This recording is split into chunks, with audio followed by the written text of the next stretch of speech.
There you go. I'm just kidding. Yes. What happened to your I arm? happened, about 2 years ago, I had a distal bicep tear on this arm, which your bicep rips off. I don't know if it's the muscle going on, I don't know. But the muscle retracts, your bicep retracts up your arm. Then they got to go in there, cut it in two places, and then they got to pull it straight and stuff. Um, and Dr. Mason up in Houston is one of my doctors, one of my sponsors on the shirt, the ROC that you see on the sleeve is an awesome doctor. Did this about 2 years ago, and unfortunately I had to go back and get this done again. So it's kind of a long process, but for some reason, it seems like this one's healing quicker than this one, because I had a cast on this arm last time. When I woke up with a cast and I wasn't too happy. And so they put me in a cast for a week, but then I have a removable. So I'm hoping they trust me now. So, thanks. Welcome, come on in. So, but hey, good question. Yes. What was your favorite Ranger to be?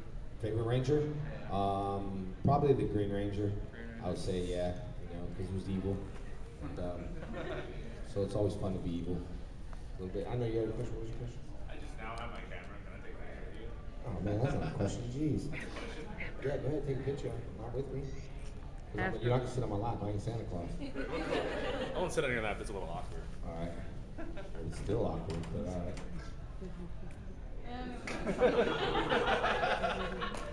You can turn it off. No, it went off on its own. How do you zoom in here? It's the little button that goes in. Oh, right here. Welcome to the questions and answers and photograph. There you go. thing. All right, thanks. No problem. All right. Yeah, Yeah. like Spencer's booth. I did sign a booth. Spencer. Yes, your question. Sorry, it's not a Power Ranger question. Okay. But I was interested. I heard many. Are you the guy that says that you like meeting people? Yeah. Oh yeah, the people meeting person. I heard many fluttering about the movie that you did that is coming out soon. Yep. Good question. People person. I was wondering if describe or discuss. Sure, I'll talk about the one warrior. That's a good question. Hey, Katrina, do you think we can grab the door? Yeah. That's your only job. Remember I said that yesterday? Yeah, I Your know. only job is to close your door. And she's watching Wolfie. She's watching Wolfie Ball, huh? I'm sorry. I just figured you get too many Power Rangers questions. Yeah. Okay. Good. I'll explain the one warrior. I haven't explained that yet. The trailer? We can watch the trailer if you guys want to watch the one warrior trailer in a little bit. The one warrior. It's kind of there's a lot of karate. First of all, a lot of fight scenes in there. So and there's a lot of different creatures. It's kind of hard to explain the movie. Basically, me and Brutus, the character, I show up and appear in this like regular world, and I have to fight all these different kind of characters. Shukata is the main guy who's trying to like an evil guy, try to take over the world and stuff. And so what I have to do, I guess I'm the one warrior, so I battle different stages in this video game world, and till I finally get to the end of Shukata. And Shukata can't believe that a mortal like me is, defeating all of his, his cursed swords. There's like a 30-foot giant. There's cave dwellers, which are like Jeff Curran was in that one, so that was kind of a cool MMA fight scene. And the Ghost of Medinas. There's lots of different levels that I have to fight through in this movie. And then I get this it's kind of hard to say. It's like a diamond that kind of gives me more powers. And then basically it's the end of the movie, and it's basically a video game kind of world. So some of the scenes look video game-ish, but that's what it's supposed to be based off, kind of like a video. I'm a guy in the video game. I can't really tell you the end. I'm sure you all already know the end, but I really can't say it. But it's just got a little twist on the end, that's all. We're actually refilming the end of the movie. But James Russo was in the movie, who's done a lot of films. I think he's done like 144 films. Dominic Keating was in the movie. I think he did Star Trek or Star Wars or something. Star Trek Enterprise. Yeah, that's it. Star Trek Enterprise. And I think he booked the new Hobbit or something on the side. I don't know what he's in there. And it was just a pretty quick movie that we filmed, but a lot of special effects and stuff. So it took him a year to do the special effects, but we cranked the movie out. Normally in a movie you do 1 page a day. We did like 10 pages a day. So we really did there was a lot of fight scenes. I felt like I was back on Power Rangers again, to be honest. There was just a lot of fight scenes and stuff. You guys come in, you guys want to come in? No? Just looking for someone. Just looking for someone? Who are you looking for? No one in here. Quick, what's the name you're looking for? Quick, 1, 2, 3, what's the name? Oh, Katie? Like this big? Yeah? Yeah, did she want to help? I think, no, she's not in here. Sorry, I'm sorry. Look, you flipped me off on the way out. Forget about it. No, I'm just kidding. All right, so anyway, that's the One Warrior, and then, so that was kind of cool to film. He's filming another movie, and me and Tom are going to be doing a film that I wrote, hopefully called Aftermath. So it's going to be pretty cool. I should put someone else up there and ask questions. Yes? So, you do MMA fighting, you do acting. What's the thing you want to do in your future? Would you rather be an MMA fighter or would you rather be an actor? No, I'd rather just be a businessman. I make more money at what I do, being a businessman, than anything else. Even, I wouldn't say acting, but when you take a fight in MMA, and these guys, they don't make a lot of money. These guys, I mean, a top guy, Anderson Silva makes $100,000, all right? If you take that and you say, okay, he gets 3 fights and he does endorsements, that puts him at what, $700,000, $800,000 a year? I mean, but it's unsteady. What happens when he doesn't win? His purse gets lower and all. I just want consistent business. I have karate schools, over 1,000 students. I have consistent money. I have a clothing line, G's Didn't Tap, that I merged with Bull Shirts. So we're about to, go after some bigger companies, try to get more mainstream targets, and wherever else we're going to go with that. I just want something steady. I don't like the unsteadiness of movie making and fights, and I don't do fighting for money because there's no money in fight. Any fighter that you meet, and I'll say this online, they're probably gonna hate me. Any fighter you meet, they're doing it, to be somebody, to make a name for themselves, but they're not making nothing. They're making $800 a fight. That's standard. You want to fight, be a professional fight, you can make $300 a show and $300 to win. And anyone else with a bigger name, Herschel Walker. Okay, I found out he makes $5,000 a fight. After I found out he makes $5,000 a fight, I was a little bit more, okay, but Herschel Walker donates his money because he's got all his other money. But there's no money in fighting, period. I mean, Bobby Lashley, all these guys, there's no money. Yes, endorsements and all that other stuff, but there's no money in it. And then on the end of the day, when you're thinking about it, all right, I got a scar from here to here, I got injuries, I got, it's fun, I love to fight, but, when you're kind of making that kind of money, I'd rather, if it was up to me, I'm a businessman, I want to make money. I love fighting, but it has to make sense, and I want to have fun doing it. There's just a lot of talk in MMA. A lot of people, I can do that, and then a lot of people call you out, a lot of people say this because they want to be somebody, they want to have a name. It's just dumb. So the fighters that go out there, like I have a friend, Melvin Gillard, he's still trying to make it to the top. I mean, Melvin is a great fighter. He probably won't even be watching this, but it doesn't matter. But he trains at Jackson's camp, and he's trying to make a name for himself. He don't make that much money. You can YouTube anybody or go online and see how much they make. And I'm not saying it, but those fighters make, I was reading, from $22,000 a year on up to GSP, $900,000 a year. When you look at GSP going, okay, $900,000 a year, yeah, that's good. He fights 3 fights. Look at a boxing match. Go look at what the boxing matches guys make. Okay, go look at Pacquiao, made $50 million for a fight. Okay, so then you do the numbers. Boxing's more safe. It's, I think UFC has a lot more action in it, but what the heck is Mayweather getting $20 or $30 million to fight for, and GSP is getting $300,000 a fight, or $200,000. So it's because of the way that the organization is controlled by Dana White. Dana can replace all these fighters, but Pacquiao's Pacquiao. Sugar Shane Mosley, These are big, big names, and there's a lot of money in boxing, although that UFC still has more pay-per-view numbers than boxing, but boxers get paid way more money. So, when you have a boxer like James Toney coming in and fighting Randy Couture, James Toney got paid $1 million. People are like, ooh, but that's nothing for a boxer. But he was the highest paid UFC guy. But it shouldn't be like that. But it is. And it is what it is. Like Power Rangers, what it was. I mean, you can do it, or it's the guy behind you will do your part, So that's kind of how life is. So I don't see a huge future in MMA. I'm glad I did it because it kind of, I got one more other stuff out of it. But then it starts getting really politics, and it just starts getting stressed out. And I train every single day. I train 8 weeks for a fight, and then I have an injury like this. It's going to put me back for 6 months. It's frustrating, And then you start thinking, for what? Then you start putting your money, dollar signs together, and it just doesn't make sense. Uh-oh. That's your phone ring? Is that just you? He's like, hello, I'm in the middle of a panel right now. Great major. I'll call you back. Text me. Make sure you text me while I'm in this. It's like when what was it? Jackie Chan and Chris Rock was like, "I'm filming a movie." And she's filming a movie right now, Jackie Chan, right in front of me, man. Right in the middle of his take this one off. So, but anyway, all right. So that kind of covers a little bit of that. So. Hey, bro, I just came up with a question, man. I remember when I was a kid when you lost all your powers as a Green Ranger, and for a while you're off the show, and I remember they built up a lot of hype around the White Ranger coming.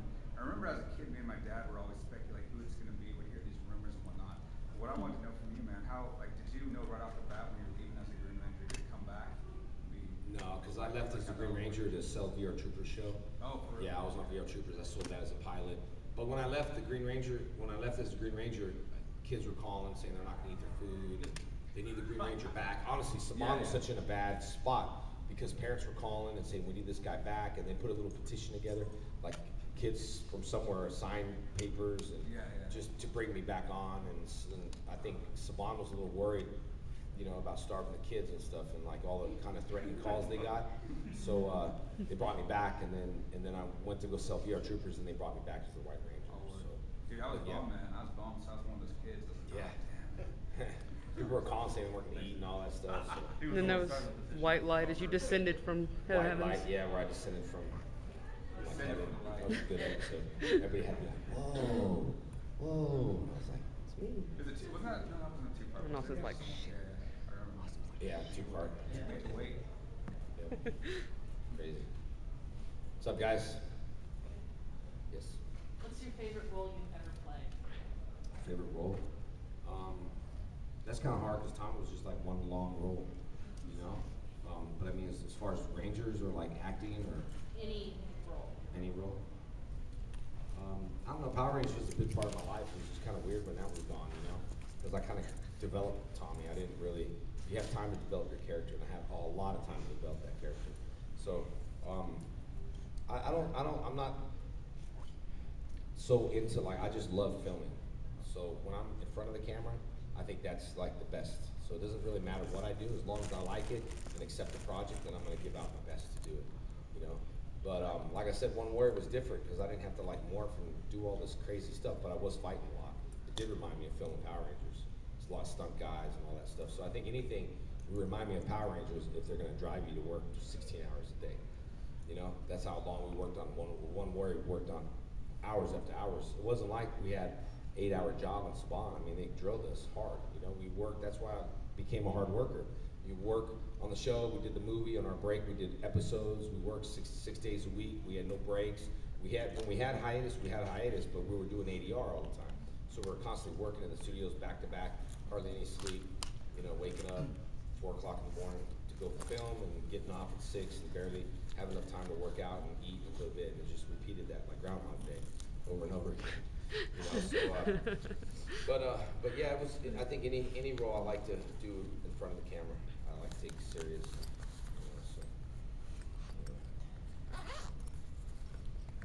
Just gonna ask, what are some of the best memories you have while filming Power Rangers? Any fun memories that pop out? There was a lot. There was a lot of memories, man. It's kind of hard because that's like growing up with everybody, like for 6 years, being around everyone. It's hard, they all become your brothers and sisters and stuff. So when people always ask me about Amy, it's like, we're like brothers and sisters on that show. And you have all these different memories that come and go. Only times you can really memorize, those memories come back is when I have a panel with Johnny or someone else on the panel that'll say, hey, remember, and then we'll start remembering. Because there's just so many of them. It's just kind of crazy. So we worked so much. I don't even remember the episodes, to be honest. I watch them and I don't even remember saying the lines. I don't even remember doing them. So yeah, it's kind of crazy. So much just goes in your head. I'm sure you play music and all that, right? I do, man. So you all the childhood songs you play, you kind of just they're there, but they're like until you get with your buddy. Yeah, I remember what happened there. All that stuff. For sure, man. Yes. What is your favorite experience at a convention? Good question. Favorite experience? Good question. At the convention. Well, I did sign Spencer's boob. Sterling. Sterling. Sterling. Started with an S. Can't remember it. I was tormented by his boob. He said, "Will you sign my boob?" I was like, "Sure." He pulled it out. It's on YouTube. Yeah, it's on YouTube. You look at it. And then he said, I like when people want me to hit them. That's fun. Because I will too, well, you know. that's It on won't be YouTube. easy. They'll be like, Monster? No. Monster, you don't want to get hit by. Remember when we were sleeping last night and you're like, hey, are you sleeping? And I was like, yeah, man. You're like, you are? I was like, yeah, dude. You're like, all right, well, good night. And I was like, are you sleeping? Yeah, dude. I thought you guys had that talk yesterday. Yeah, we did. Oh, we did? About not Was talking that at just a night? dream? With you, Remember who when you knows? woke up and you said you had that dream, the White Ranger dream? No. You said I had the white light dream. I'm just kidding. I give him a hard time. Monster's nicknames. Fight Brock Lesnar, I'm training him. Even though he don't think I'm training him, dude, right? You know, fight, just do what I say. Get up. Get up. Ah, shh. Give me a cut kit. He's cut really bad. You're fine, Monster. Don't worry about it. Super glue. Hey, I'm earning you $300, all right? Shut up and get on the stool, dude. So experience, I mean, just different things like that. I don't know. When I first went to AFO, like 5 years ago, 6 years ago, whatever it was, I think the whole anime experience was different. Seeing people dressed up, I'm really not used to it. Like, cause I don't understand some of the characters, you know? So I understand Power Rangers and I know a lot of the guys that work, but I don't watch a lot of anime stuff. So it's kind of hard to like, like pieces of a costume or, I mean, you just wear that hat in public? Is that your costume or is it? Oh, okay. See, so you just dressed up normal, dude. I don't know. You see, that's hard for me to figure it out. And your hair, right? You comb your hair like that all the time, or? No? Okay. All right. Well, I think trying to piece different costumes together. That was kind of cool because everybody was dressed up differently. It wasn't like going to a Morphicon where everybody was dressed in Power Rangers. Although that was pretty cool because there was so many dang Power Rangers there. You know, and we got a good picture of me peeing with the Power Rangers. Yep. They were like all in costume, and I was standing there like this in the urinal. They're all in costume around me. It was a funny picture. But, and then I got a picture of me pretend smoking with the Green Ranger and buy a trash can. That I don't know how that got out there somehow. I really don't smoke. I was just pretending. But he was dressed up as a Green Ranger, and like a little more overweight Green Ranger though. You know, like washed up. He's just out there serious. So I just pretended to smoke, but There's a good shot yeah, of it was you with a different bunch of reds. experiences at different cons and stuff. Because I've never gone to one before, except the AFO last time. So, not that I didn't want to go, I just didn't know how. I was busy with a lot of stuff, acting and fighting, and it takes a lot of my time up. I had a fight in July, but I have to postpone it now because of my injury. But this was set on the schedule anyway. I was going to do it anyway, and then I had another one in July I was going to do anyway, and then I have to train. So I was worried about what my coach was going to say. And everybody, like, you need to train, dude. You need to forget those conventions. You know, if you want to win. So I was like, oh, I had to fit it all in. You know, my son's graduating. I had to go go see him. And I was doing it anyway. But I did that on the One Warrior. I had 2 fights on the One Warrior, and I was so stressed out on the film because all my main concern was to train. I wanted to do the film, but I wanted to get off early so I can train because I had 2 fights. And I wanted to make sure that first half I didn't come back all bashed up or, so we couldn't film and it wouldn't match the film. So training was a hard part. That's the hardest part, is training. The fight should be easy, the hard part's training. So, but I like it though. So you gotta do, Monster, run 3 miles a day, dude, all right? I'm gonna call Brock, all right? Okay? All right. Good. All right, we're set. Monster versus Brock Lesnar next. MMA, UFC. Everybody's gonna be like, I know him. Sponsored by Monster Energy Drink. I'm gonna get you money, dude, trust me. Yes. I had just a quick question. I was just wondering, you talked about fighting, and the process sounds interesting. What styles do you practice? It's just American style. I break it down in 4 categories. Like, you got boxing, then you got kickboxing, then you got wrestling, then you got jiu-jitsu. Just break it down that way. In case you get taken to the ground, you can do jiu-jitsu, standing up boxing, standing up kickboxing. So just those 4 elements really is what you need. So we just need 4 elements, Monster, 4 more. Right now we're starting with 0, we just need 4. You're all right, man. He did my karate class yesterday, he'll be all right. There's Paxal Lopsal now, dude. Jack and Brock, Paxal Lopsal. Okay. I just pick on him because, he's right in front and stuff. All right, you had a question? Or? Is it true you like developed your own style of fighting? Yeah, in 1994, I know the show came out in 93. 94, I developed a system called Tosu Kondo, which means the way of the fighting fist. And the reason why I developed my own organization is because I had to stay away. I wanted to stay away from all testing fees. I wanted to stay away from all politics. I want to stay away from pay this master, and then the money goes to that master, and that money goes to that master, and then fly the money overseas that goes to that master, and then all that stuff. The whole pyramid thing where you do it, it's true. In martial arts, you got this grandmaster, that grandmaster. I just cut it all out of the way. So when you're at my school, it's a 12-hour black belt test, really hard test, 12 hours long. Maybe like 10-minute break. My kids, everyone can, give you testimony on my test. It's very hard, but it takes 6 to 7 years, and there's no testing fees, and there's no fees for your black belt either. Because when you're a black belt in my school, I want to make sure you're earning, and I want to make sure that you can protect yourself, and I want to make sure that I'm not. If you don't pass my test, I'll feel obligated by taking your money and saying, okay, well, you didn't pass the test. Now you're going to have to pay again. So I can be fair to you, and I would never say you failed it. I'd say you passed half your test. Just have to come back and do the other half. So I got a lot of good students, got a lot of good fighters coming up too that really necessarily aren't getting ranked in karate, but MMA wise, like Romero, Hector, they're two brothers that they're gonna be like the Diaz brothers. They're really, really good. And then Colton, one of my other 17-year-olds, he fought some guy and first time and knocked out the guy, and he was like, yeah, he was all excited. I said, hey, make sure you tell him mom had to sign a permission slip for him to fight in this fight back in Houston. So Colton, tell him that your mom had to sign the permission slip. Okay, he's like, okay, I will. So anyway, he beat like a man. So he's all excited. And, so yeah, whatever he was talking about. So I forgot. But anyway, yes. Would you ever come back to do like another episode, like just for fun or something like that? If they ask me to, probably, but they probably won't ask. It's just Power Rangers on a whole different. They're just redeveloping it right now. Yeah. Like my character doesn't exist, like that's what they want, just to kind of play it all over again. And these new Power Rangers, whoever they are, they're gonna try to recreate that. So a lot of old characters don't exist in the show, which I think they're missing out on half an audience easy. If they brought some older characters back, you'll have a whole new audience. But since these characters don't exist, I don't know, it's just kind of like watching a show over again, like one of your favorite shows that those characters just don't exist. Well, There's no reference to it or like anything. the new ones, they have like Hulk. Yeah, well, he's in there, but he exists. He's not from the older one, he just started new on the show. So yeah, they have him on there. Jason Narvi, who played Skull, he's gonna go up there and do a few episodes too. Yeah, so it's like new. If I would be on there and I have to start Tommy new again, and obviously I'm all tatted up, I'm not a new Tommy. My head's a little broken, Tommy. I'm gonna have to fix the duct tape a little bit. No, but they're trying to recreate it and stuff. Huh? Yeah, that's what they're trying to do. Yeah, start fresh. No one exists except if they want like Bulk and Skull, different characters. But they're not gonna say he's from the past. Yeah. So anyway, and they're funny. I like Paul. I was actually gonna ask.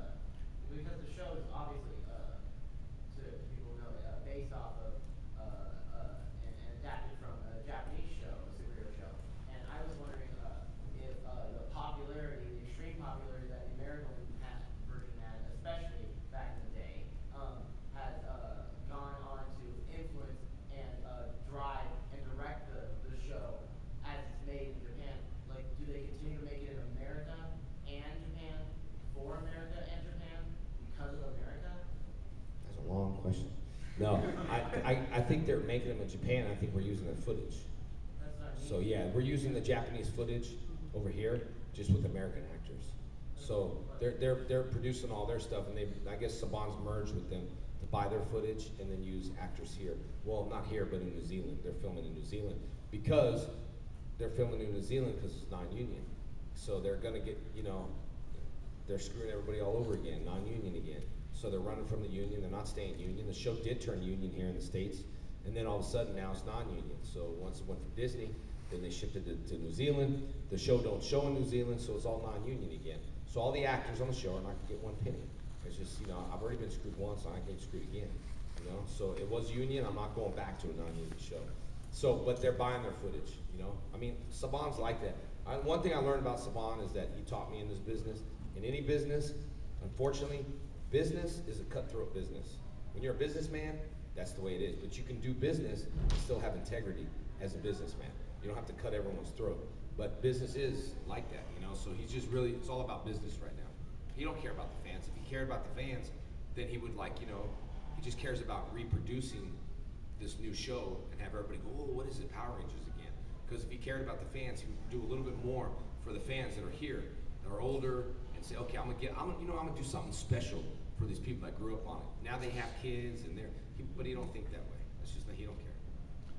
He just wants to start all over again. So that's his decision. That's what it is.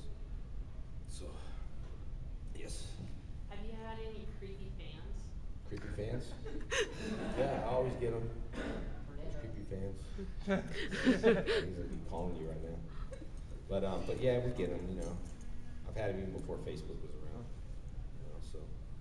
What was your creepiest one? Creepiest one? Cleanest one or creepiest one? I don't know, just letters, stuff. Amy used to get a lot of creepy ones. I used to sell her out though. People call from I thought they were from Metallica. I don't know, different concert. I'm like, you are? All right, to hook me up with some tickets, I'll let you speak to Amy. And then I'm like, Amy on the phone. I think Metallica did call some drummer. I don't know. But creepiest ones, I don't know. I mean, I don't really have clean creepy ones because the clean creepiest ones really aren't creepy. I have dirty creepy ones where a girl gives me cookies and a Tampac in the middle of and writes me a letter. So that's pretty creepy. It's the truth. I know it's nasty. I try to keep it clean. Sorry, but that's the truth. And just letters, just talking about stuff and talking about went to the dentist and then this was happening. And go back to sexual references. Then go back to the dentist and then blood and this that. Then go back to this and then I watch you on your street. I hear you on your motorcycle, stuff like that. So, yeah. Did you send that letter to me? But you do. I mean, you just different. But overall, I mean, then I have Facebook ones that that I don't know, just there all the time. Like he knows who he is. Bernard. Hey, do you still own do you own a Green Ranger suit? No, I stole one, but yeah, I own it. It's mine now. It's mine now in a showcase thing. Yeah. I have to jack all my stuff from the show. I made it. Yeah. Actually, Idaho's pretty cool. I like the city kind of reminds me of like a movie set, though. It does. It reminds me of like filming a movie. Like kind of creepy movie. No, I'm just kidding. No, it's pretty cool. Everything's so close around, really, man. It's like movies, people change, So Idaho's not that bad. If you live here, you probably hate Idaho. Yeah. But you don't? No. You No. do? You do? It's all right, though. It's got some cool stuff here. Would you consider coming back? Coming back, yeah, I would. And Katrina, right, talk to someone here. Yeah. But yeah, your fans have to all talk to Jeremy though. Let him know, because I haven't really seen him. He disappears in the shadow. Yes. How would you feel if you and Johnny Bosch were here? I'd like it. I'd like to have someone like him here. We could tell you some funny stories, although he lies all the time. But Would you sing with him? huh? Would you sing with him? No, I can't sing, but he wants me to be like, do like backup song stuff. I don't know what he wants. I want to sing with Johnny. I don't know how to sing. I just bounce around and start a mosh pit or something. That'd be cool. Yeah. But yeah, no, it'd be good. I think Johnny's funny. We got funny stories. I was always close to Johnny on the show. Not that close. Okay. All right, but Johnny was like a little brother, like he was. Like I'd always look out for him, and when people say stuff, I'd always be like right there. So I kind of got in trouble a little bit with some other actors for sticking up for him. But he didn't need no one sticking up for him. I just, of course, was there to be like, what? I was. Of course, you locked the windows on him. Huh? You locked the windows on him On Johnny? in the truck. Yeah, that's not stories not true. That's my brother. He can tell stories that just aren't true. My brother used to be wild. My brother, of course, passed away, but my brother was kind of in and out of jail a little bit here and there. So when he got out, I got him a job on the show on Power Rangers, and then I let him live with Dave Yost for a little bit, and that Dave was just like, "Come on, dude." I was like, "My brother's just, oh man, he took advantage of Dave, poor Dave." But I remember one time Dave said something about his car, or my brother, Mercedes was gone. I don't know. Anyway, my brother's crazy though, but yeah, I like to do a panel with Johnny, because the stories I can fix, the stories that he tells. Would you make it an 18+ panel? 18 plus Plano? Yeah, always. I have to try to, when that little kid was here, little Colby, I was like, oh man, little 3.5-year-old's in here. Had to keep it clean, but yeah. I think most of our stories are though, man. Like, that's why a lot of bloopers didn't make it. A lot of, outtakes and stuff like that. We're like doing a kid show, and we're like, oh man. But yeah, it's pretty funny. I do remember one time though, I was in Cayenne, where we're filming an Australia movie, and we were in a casino, and we got per diem, like $500 a day or whatever to spend. And so I just went to the casino because how much food can you spend? Like $500 a day, So I just went to the casino over there, and I spent all my money, gambled all my money, so my money was gone. And I remember Dave was so concerned and conservative about his money that he was always, really just like shopping around really at a casino. I don't know, So he had all his money. So the reel was rolling. I was out of money. I was like, boom! I grabbed his money. I was like, and they're like, oh, black, no more. Dave's like, oh, and then they're like, black. And then I won. And I gave him his money back. I think it was like $300 or $400. He's like, dude, here's your money, man. Thanks. I gotta go. What if you lose? What if you lost? I was like, no money to lose, dude. You didn't want to put it on the table. But that was funny. Like, fast cash. Just like, you have to time it when the ball goes around because you can still pull it off the table. You gotta be like, boom. And then the guy right when he was about to reach, like, no more. I was like, oh yeah, black. So I won money. Gave Dave his money back. No interest charge. No, just free. Just like a quick loan, 5-minute, 2-second loan. But yeah, I'd like to do panels with. I think you guys enjoy other panels. Like I think Jason Narvy's funny. I think Paul should do. Now that he's doing the show again, I think he should do panels again. Because I used to hang out with Paul a lot. Me and him used to hang out and drink a little here and there. Paul's kind of funny. So but we were good friends. I was good friends with him and Jason and also Johnny. And the other guys had their own group of people to hang out with. Steve's cool now. We just didn't hang out on the show. There's certain people you hang out with, I don't know, certain little cliques and stuff. It was like, a color game. All right, like, black and white hang out over here, Johnny. All right, any more questions? You guys have? Yes? Favorite tattoo? My favorite tattoo? I think my favorite tattoo, I have a Anderson Silva tattoo on my foot, and then my little girl on my chest. I had a good Power Ranger one, like under my watch. Just had to get one Power Ranger tattoo.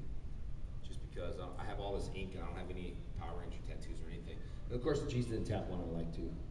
So it's kind of hard to pick out different tattoos when you have so many of them. It's hard to pick out different ones. What's the story about the grenade? About the what? The grenade. Oh, the grenade? There's no story behind that, but there's a reason why I got it, I guess, now. I just liked it. It was a good design. But then I looked at one of the designs that I created from one of my friends, Casey Hobson, who passed away. He worked in my first corner and worked in the first fight, second fight. Real talented kid. He died like at 22.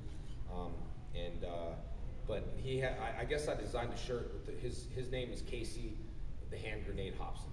So now I kind of dedicate that tattoo to him since he's passed away and stuff. But I got it way before he passed away. But I'm saying on his walkout shirts, I just realized I had like a hand grenade with wings, and I just realized that. I mean, so I looked at that and I was like, wow. But Casey was a really good, talented kid, man. He was good. He just had like something wrong with his brain. I guess brain hemorrhage or something. Real good fighter, and he was a good friend too. He was all tatted up. He also did tattoos. He tattooed himself.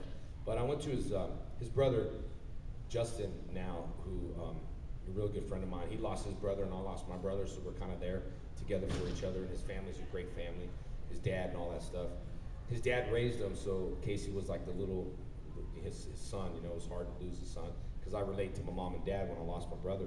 They were like, devastated and all that. So I was devastated when I lost my brother, but when I went to Casey's funeral, it kind of felt like I kind of relived, my brother's funeral and put a lot of things behind me. It kind of made me stronger because at my brother's funeral, I wasn't all there. I mean, it was like, how are you supposed to, me and my brother were really close and all that stuff. I really couldn't even talk about it back then, but I think that this whole thing was like a healing process. And when I used to talk to Casey about it, I used to say, hey, talk about my brother, get all choked up. And he's like, man, I can help you. And I'm thinking, you can't help me, dude. I mean, there's no help for this. I need to get psychological help or something because it's been 9 years. And every time I think of it, I really like bad.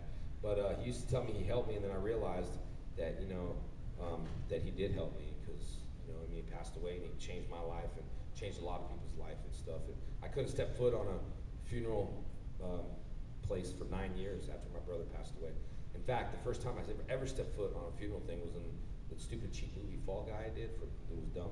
But the movie, and it was a funeral thing, and I was devastated on the funeral. I was like, ugh. You know, and it's funny because in that movie where Jake was supposed to die or whatever, those are real tears. I was thinking of my brother. I was devastated. People, some say, oh, he sucks as an actor. You weren't even really crying. I was like, man, I was crying. I was messed up 2 months after that film. I was like, you know. So how can they say it's fake? It was real. It was a stupid movie, yes, but the emotions were true. The emotions were there. And but really, I guess I couldn't step foot on a funeral at all. But then I was leading Casey's funeral. Like they asked me to ride my bike behind his coffin, and I was like, man, I didn't feel worthy. You know, me and Casey were friends, but we weren't this good. I mean, all his family's behind me, so I designed 1,000 walkout shirts. His dad bought 1,000 walkout shirts. You know, Casey Hobson, the Grenade, and everybody, because Casey always wanted a walkout shirt. He was supposed to fight April 9th. Then he died like on the 20th, I think it was. So it was just right after his fight, 11 days later. So we always wanted his walkout shirt, and I never been able to design his shirt until that day. So we buried him in that shirt, and a G's Didn't Tap shirt. So that's like, ooh, that's like, you know, really moving when you create something. When you create something and somebody, you know, they say want to be buried in it, it's like touching, you know. And then, so I talked about him at a few fights, told people quiet down, you know, they're drinking and getting drunk and being stupid. But I think that's what, you know, Casey, he's like I said, I know death is a hard thing, but when something happens, you can heal a few other people and make them move on. By Casey's death and healing me, that I share this story with a lot of people now, that I might influence 1 out of 1,000, so that one person will influence someone else. So stuff like that happens, and you know, it can make people stronger. And it really did. I thought people thought I was gonna crack and, you know, get all crazy, and you know, but I did. I hammered through it, and you know, with friends and talking to people, and so it was a good thing. But glad you asked that question about the hand grenade. But I kind of dedicate that tattoo now to him, you know, because he was, you know, in case the hand grenade Hobson, real good kid, 22. Birthday was on May 20th and stuff. Real excellent. When I tell you, when I rolled with this guy, he tapped me out really quick. I mean, it was like tap, tap, tap, tap. You know, I was like, dang. First roll, I was kind of pissed off. You know, because he's a little dude. You know, he's like 170. He's a pro fighter. His record's like 6-2. Real good, talented fighter. But caught me in arm bars, and then after a while, I learned keep my arms in. I learned him sneaky. Then once I caught on, it was a lot harder. But you know, you meet so many people that are like, yeah, I'm a martial artist and I'm this. You're like, yeah, right, let's spar. And then they spar and you're like, oh wow, he really is true. He is, you know, a Muay Thai guy, lived with Forrest Griffin in Las Vegas. Forrest Griffin was one of his roommates and stuff like that. So yeah, he was a good kid and stuff. So, well, my point to the story is, like in the fights that I said, if you have a brother or sister and you know you might not get along with your brother or sister, now's the time where you need to call your brother or sister. Be close to your brother or sister, because you know, I only have one brother, and I wish I had more brothers, and I wish I had more sisters. But even that message comes across to say, if you had a brother or sister, you know, and you do, they might get on your nerves, might bother you, but sometimes you got to get along and realize they're your brother and sister. You know, no matter what they do, they're still your blood. We all have those family members in our family that we, you know, the outcasts, the ones that don't get along, the crazy uncles, the crackhead cousins. You know, we all got them. But, you know, sometimes we got to help them out, because sometimes, you know, and we do what we do. So that's all. That's just the point. If you have a brother, sister, reach out, give them a hug, and push them away and say, all right, get off me, dude. No, I'm just kidding. Except me and my brother used to be like, all right, dude, that's enough, dude. But anyway, but that's pretty much that. So, you have any other questions? Guy with a chicken shirt. Is that a chicken? Oh, I see a lot of chickens. What is it again? Oh, it's a hen with a tie. So basically, you tell me I'm an idiot. I'm just kidding. I'm just kidding. You want to watch the One Warrior trailer? We'll just watch that real quick. Okay. Katrina, you put that on? Yeah. It's just real quick. Is the old trailer? No, it's the new one. It's the new one. I didn't see the new one. It's about a minute. And a half. Okay, it's just about a minute and a half.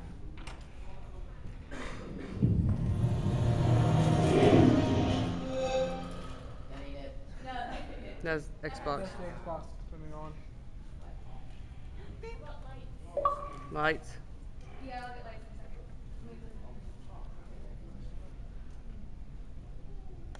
Yeah, appreciate you guys coming out. If you guys want, talk to Jeremy and tell him you had a good time or whatever, I'd love to come back to Idaho. It was good. Spend a little bit more time, I had surgery like 10 days ago, so I'm still a little recovering. It's going to be a little bit lopsided. It looks like those other tables that are not set up don't reach to the middle of the table. Yeah, sadly. The thousands here, and now they're all dead. Who's done this? The warriors of Shukata. What are you going to do? I'm gonna fight them.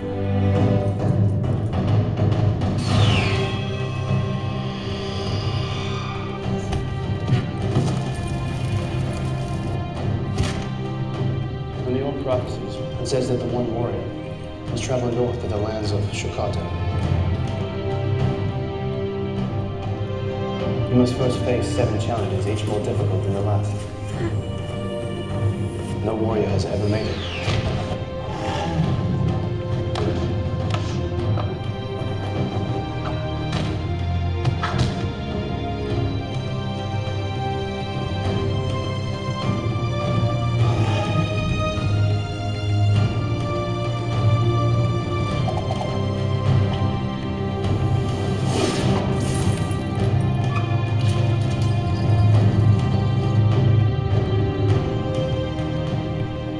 Is this man who dares to defy me? Let's finish this. You are the one warrior. Silence and tongue! Or I'll cut it off!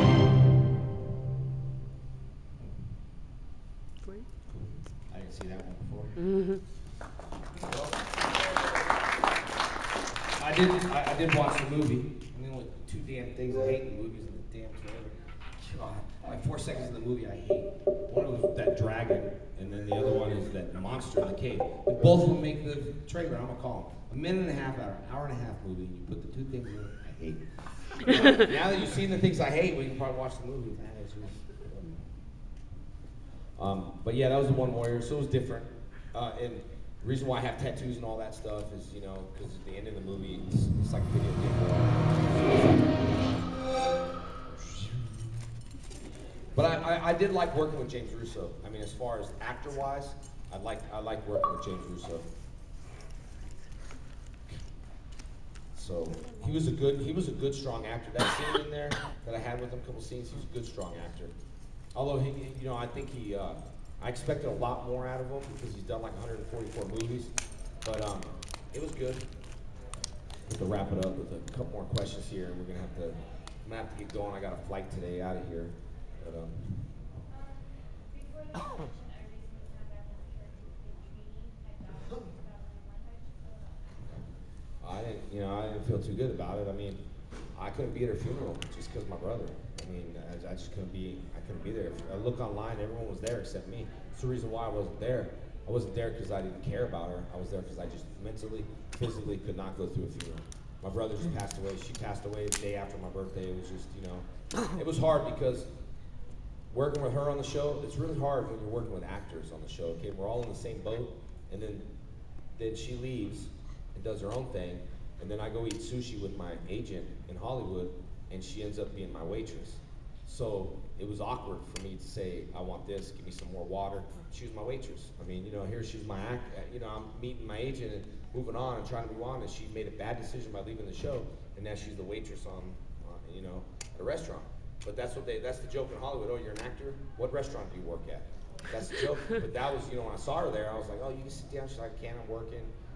It's weird. I don't know. Working with someone, it's like someone in your band. Next thing you know, they leave the band, your band takes off, and you're at a restaurant, and, like, hey, you want some water or iced tea or something? You're like, afraid they're going to spit in it or something. She liked it, I liked her. I wasn't too happy. Obviously she died. And it was a drinking and driving accident, and her friend, nothing happened to her friend.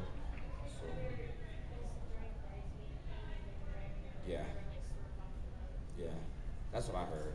Yeah, but I saw that's why I couldn't go to the funeral, I just couldn't be there. So, it's not good when you have someone it's not good when you're supposed to support someone and you're more of a wreck than they are. That's why I couldn't do that to my buddy Justin. I had to be stronger for him. I couldn't fall apart at his brother's funeral when I was supposed to be strong for him. So he stayed strong for me, and I stayed strong for him. Man, little flies over my head. But anyway, so if that's just my philosophy, you got to be strong.